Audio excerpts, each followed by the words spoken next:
ಈ ದೇಶದಲ್ಲಿ ಸರಿಸಾಟಿ ಇಲ್ಲದಂತಹ ಜನನಾಯಕ ಸನ್ಮಾನ್ಯ ರಾಹುಲ್ ಗಾಂಧಿ ಅವರ ಕನಸಿನಂತೆ ಕರ್ನಾಟಕ ಯುವ ಕಾಂಗ್ರೆಸ್ನ ಆಂತರಿಕ ಚುನಾವಣೆ ಕಳೆದ 4 ತಿಂಗಳ ಮುಂಚೆ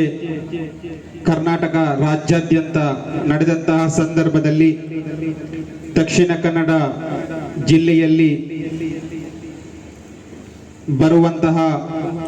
ಬ್ಲಾಕ್ ಅಧ್ಯಕ್ಷರಿಗಾಗಿರಬಹುದು, ವಿಧಾನಸಭಾ ಕ್ಷೇತ್ರ ಅಧ್ಯಕ್ಷರಾಗಿರಬಹುದು, ಜಿಲ್ಲಾ ಅಧ್ಯಕ್ಷಕ್ಕೆ ಒಟ್ಟು ಸರಿಸುಮಾರು 130 ಅಭ್ಯರ್ಥಿಗಳು ಚುನಾವಣಾ ಕಣದಲ್ಲಿದ್ದಂತಹ ಸಂದರ್ಭದಲ್ಲಿ ದಕ್ಷಿಣ ಕನ್ನಡ ಜಿಲ್ಲೆಗೆ ಬರುವಂತಹ 16 ಬ್ಲಾಕ್ಗಳಲ್ಲಿ 8 ವಿಧಾನಸಭಾ ಕ್ಷೇತ್ರದಲ್ಲಿ ಬಹಳಷ್ಟು ಯುವ ಮಿತ್ರರು ಸ್ಪರ್ಧೆಯನ್ನ ಮಾಡಿದ್ರು. ಈ ಸ್ಪರ್ಧೆ ಅಂತ ಹೇಳಿದ್ರೆ ಪಕ್ಷದ ಒಳಗಿರತಕ್ಕಂತ ಒಂದು ಆಂತರಿಕ ಚುನಾವಣೆ. ಯಾಕೆ ಈ ಒಂದು ಆಂತರಿಕ ಚುನಾವಣೆಯನ್ನ ನಮ್ಮ ರಾಷ್ಟ್ರೀಯ ನಾಯಕರು ಹಮ್ಮಿಕೊಂಡಿದ್ದಾರೆ ಅಂತ ಹೇಳಿದ್ರೆ, ಇವತ್ತು ಸಮಾಜದಲ್ಲಿ ಯುವಕರು ಸಮಾಜದ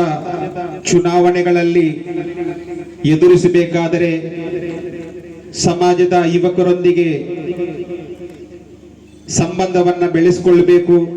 ಅವರೊಂದಿಗೆ ಒಡನಾಟವನ್ನ ಇಟ್ಟುಕೊಂಡು ಒಂದು ಯುವ ನಾಯಕತ್ವವನ್ನ ಬೆಳೆಸಬೇಕು ಹೇಳುವಂತಹ ನಿಟ್ಟಿನಿಂದ ಇಂತಹ ಒಂದು ಆಂತರಿಕ ಚುನಾವಣೆಯನ್ನ ನಡೆಸಿಕೊಂಡು ಬಂದಿದ್ದಾರೆ. ಈ ಒಂದು ದಕ್ಷಿಣ ಕನ್ನಡ ಜಿಲ್ಲೆಯ ಯುವ ಕಾಂಗ್ರೆಸ್ನ ಅಧ್ಯಕ್ಷ ಸ್ಥಾನಕ್ಕೆ ನಾನು ಸ್ಪರ್ಧಿಸಿದಾಗ ಬಹುಶಃ ದಕ್ಷಿಣ ಕನ್ನಡ ಜಿಲ್ಲಾ ಅಂತ ಹೇಳಿದ್ರೆ ಸುಳ್ಯದಿಂದ ಹಿಡಿದು ಬಹುಶಃ ಈ ಭಾಗದ ಸರಿಸುಮಾರು 8 ವಿಧಾನಸಭಾ ಕ್ಷೇತ್ರವನ್ನು ಒಳಗೊಂಡಿರತಕ್ಕಂತಹ ಒಂದು ಕ್ಷೇತ್ರದಲ್ಲಿ ಬಹುಶಃ 1 ತಿಂಗಳ ಕಾಲ